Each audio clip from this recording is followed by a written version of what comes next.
Welcome back. So, this is not Tailspin or any of the other games. This is a new project that is entirely designed to be a small game where I can hopefully finish it and actually spend the time doing things that normally are left to the polishing stage that I will never get to because I take so long just to get to a semi-working game. So, let's just get into it. You are a little tank, at the moment just one, and you have to defend your planet against some cubes. But you gotta watch out because gravity's gonna get in the way, depending on where the enemies are hiding. So, yeah, I'm just controlling it with keyboard and mouse at the moment, which is what allows I have to click and hold, and then use just A and D to move left and right. Yeah. Pretty simple. There's a lot of things to still do in terms of like some polish and feel. Like I need more sound effects, I need music. This is all just default Unity buttons and panels. I guess it's a custom font, but it's not a unique font. Let's buy some more tanks. Now we have 3 of them. Yeah, so really this is just an exercise in trying to make a small game that does not take long to play, that isn't very complicated, that I can test out what it's like to release on many platforms. At the moment, I already have an itch.io page that has builds for Mac, Windows, Linux, and Android. Ideally, I would also like to see what it takes to get on the Google Play Store, what it takes to get on Steam. Obviously, I'll make the game a little bit bigger than what it is now, but like, I don't really want my, in theory, game, the dream game that is Tailspin, to be my first game where I learn all of that. So, as I always say, make a small game first, and that's what this is. This probably represents maybe 2 weeks of full-time work spread out over across 6 weeks.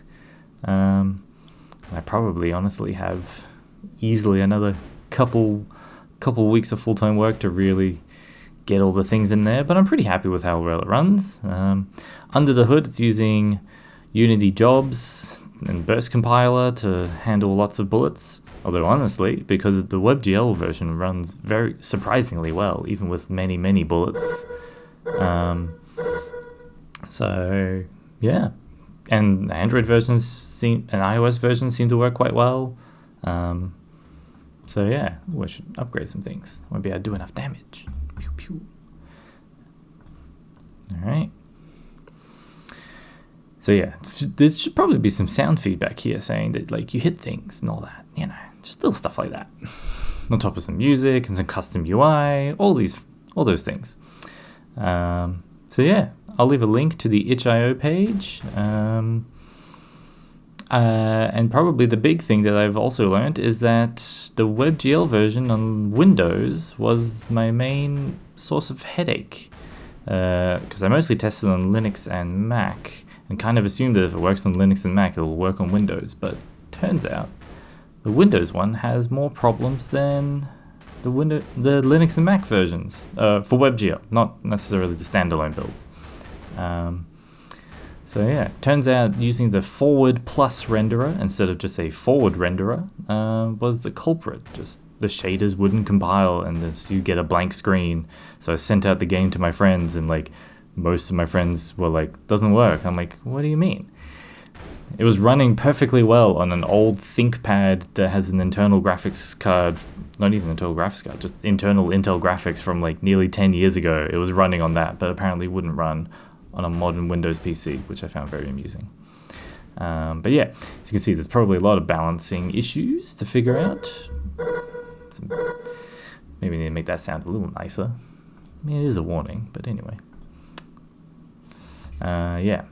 Multicolored bullets and all of that. The purple ones are very overpowered because they not only do a lot more damage and fire more often, they also have a slight homing effect as well, which makes them kind of ridiculously overpowered. Still need to figure out proper game balance, but you know, that's the thing. I've already got the basis of a game. Now I can spend time learning those things. Boom, did it. Next level. Here you're just defending a little moon, and this one has rockets. And now we can see we can buy rockets and bolt. Love a good bolt weapon of vagueness. But But yeah, these ones do a lot more homing and they fire less often. Anyway, I won't go necessarily show you the whole game. It's not very long as it currently stands. I do have some vague plans of open sourcing it, really. Not even necessarily so that I can get help making it, just more so that people can see how I made it. But I did use some some bought assets for like this black hole effect and like for some of the other particles just to help speed up process a bit. But I modeled these planets, if that's not pretty obvious with how chunky they look. And yeah, so hopefully next thing is making a custom UI. These options all seem to work. Subtle differences there, turn bloom on and off. You can do some native FPS limiting, limits it to 30 FPS just for mostly for mobile. Although again, I've generally, even with some older Android phones, I found it actually still runs quite smooth even without doing frame limiting. But yeah, 600 frames a second. I mean, there's not much happening, so that's not surprising. Had fun learning how to do the background stars efficiently. There's I think there's a couple thousand stars there, and I wanted them to be as efficient as possible. Didn't want that getting in the way. So I used just one of the mesh rendering draw primitives call in Unity, so that was fun to learn. Probably could make use of that in Tailspin. Yeah, anyway, check it out if you're feeling interested. If you like the look of it, it is supposed to be a small game. Oh, I just remembered. I should show you something else. I gotta show you the Android version. Alright, so this is the Android version. I've tried to make something that also supports in landscape and portrait at the same time. I haven't figured out necessarily the cleanest way for it to handle switching between the two, kind of jolts between the two aspect ratios, but yeah, it does work. I found out this scroll view on Android, this does not seem to work well. I don't know, something about the canvas scaler maybe, but like it just didn't think this could scroll. It just thought the view was too small.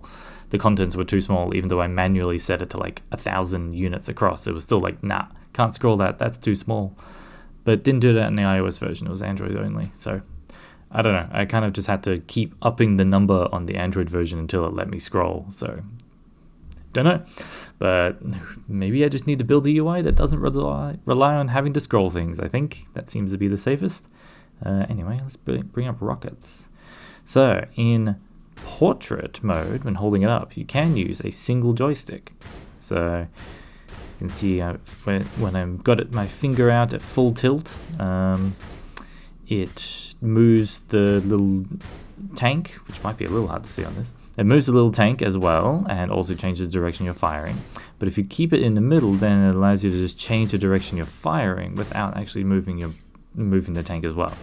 So there are some times when it's like you want to like more quickly change the direction the direction you're firing without necessarily moving the tank as well. But yeah, all of these things, as you can see, there's a bit of extra padding there just to make sure it does allow for that. Let's get some more rockets. There you go. Pew. But yeah, it all seems to work reasonably well. Kind of had to make it so that it handles switching between having the two joysticks and all the other. The one joystick and two joysticks. I think there's a bug there. Those things are still spawning. They shouldn't be. That's alright. That's what testing is for, and recording that you're testing. But yeah, in theory, it works, switching between the two. Oh, it came back. Did it disappear? Oh, that's extra sneaky. Something disappeared whilst I was changing orientation? That's weird. I don't know why that would affect the visibility of something. I do know why it would affect the visibility of something. So, the way that I actually handle switching between the two things and then still having the health bars is that I calculate where everything is based on the spline, and then I rotate the whole level when I change orientation. And I think when I rotate, and when I do that, the new spline direction kind of just automatically figures out where things should be. But for the spawners, I don't use a spline. The spawners just appear in a certain spot. So if I rotate now, yeah, the spawners are in a different spot. It's on the other side of the planet now. Something to fix. Something to fix. See? I've even got it filmed. Alright. Anyway, I'll put this in the description, my itch page for it, which should give downloads for the Linux, Android, Windows, and Mac versions. I've even got some development logs in there. In theory, the Mac version should all be working fine, but I don't have an Apple developer ID, so it hasn't been signed. So it may very well just complain at you and say it's not safe.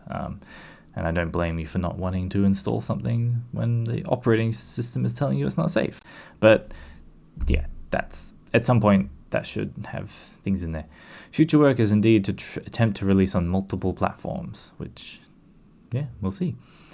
Published 9 days ago. So yeah, I kind of got it up in there so that some friends could try it out. And it does indeed, in theory, work with all these inputs. So that's been the other fun thing, is just like figuring out a UI and control scheme that works for all sorts of things. Yeah. Anyway, this should hopefully work. Yay. And then if you don't want to... There we go. It has to be focused. And then if you don't want to install anything, you can just run it in here. Get rid of that. Neat. Anyway.